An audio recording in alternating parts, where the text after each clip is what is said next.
Senator from Washington. Mr. President, I come to the floor this afternoon to speak about the Coast Guard reauthorization legislation that just passed the Senate today. And I want to thank my colleagues for all their hard work on this important measure that literally has taken years to piece together. I want to thank Chairman Thune and Ranking Member Nelson for working on this legislation and incorporating many of the things that people in the state of Washington were interested in seeing as part of this comprehensive bill. And I certainly want to thank Senator Carper and the EPW staff for working so hard on the major provisions of this bill relating to ballast water and to solutions that they help put forward. This bill includes many provisions important to our Coast Guard, our environment, and to our shipbuilding community. It represents a true bipartisan effort to find solutions and put those solutions into action. Our state, Washington, is rich in its maritime history and its heritage. The Coast Guard is a large part of that. With so much coastline, rivers, and streams, the Coast Guard is so important. Our state is home to fishermen, shipbuilders, tribes, trade operators, and a thriving tourism economy. So from places like Cape Disappointment and Grays Harbor to all the way to the Columbia, our Washington State Coast Guard worked tirelessly to protect the Northwest and our environment. In our state, there are more than 2,000 active duty coasties and 440 reservists, 192 employees, and an impressive 869 volunteer auxiliary members in the Coast Guard. The Coast Guard plays an important role in the safety and oversight of our fisheries. Thousands of Pacific Northwest fishermen call Washington home, and over 35,000 Washington state jobs are supported by the Alaska fisheries. While we usually talk about big assets here on the floor like icebreakers and national security cutters, Washington State is also home to heavy surf stations that serve as one of the most extreme conditions that people have to operate under. So this bipartisan legislation, the Coast Guard legislation, has many provisions that I would like to talk about this afternoon. I want to again thank my colleagues for their great bipartisan work on this legislation. That is, that this legislation has many different solutions for many of the challenges that our agencies face. I want to thank again Senator Thune for working across the aisle on the various Coast Guard provisions that are included in this bill, and I want to thank Senator Sullivan for helping to co-sponsor the authorization and recapitalization of the Coast Guard heavy polar icebreaker and the Polar Star.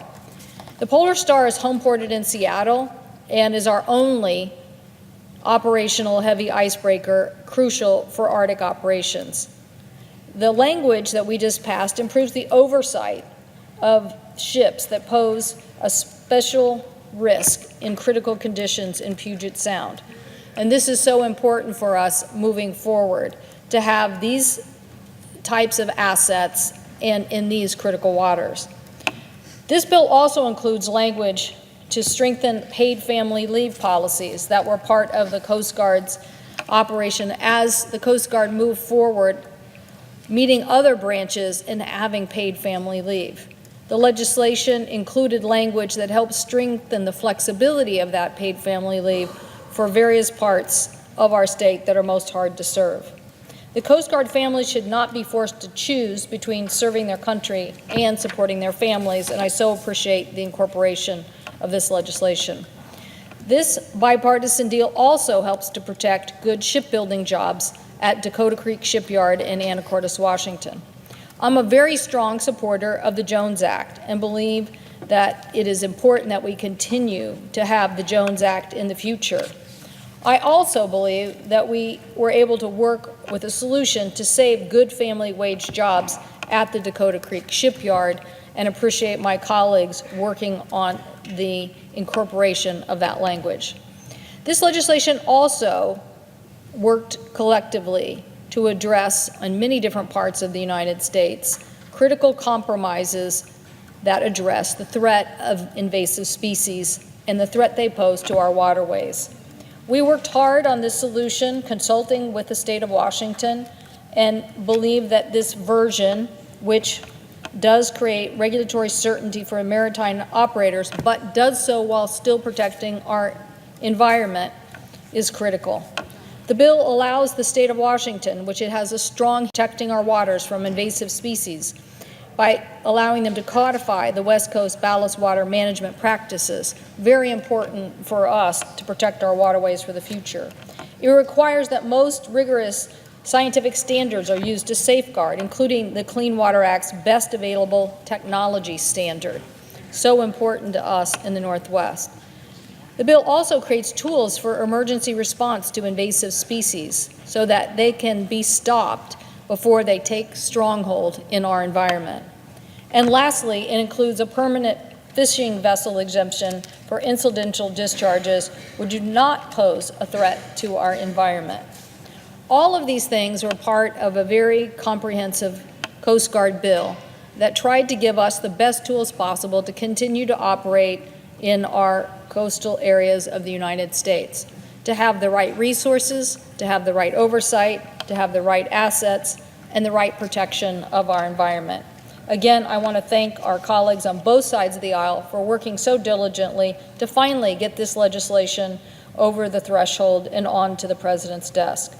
The Coast Guard represents such an important maritime piece of our economy. I hope that our colleagues will realize that we need to give and help them with the resources and assets to do their jobs, not just now in this legislation, but in many of the assets they will need moving forward. I also want to thank our Coast Guard fellow, Lieutenant Commander Michelle Rosenberg, for her time working on this comprehensive legislation for the last several years. Again, Mr. President, I thank my colleagues and I yield the floor.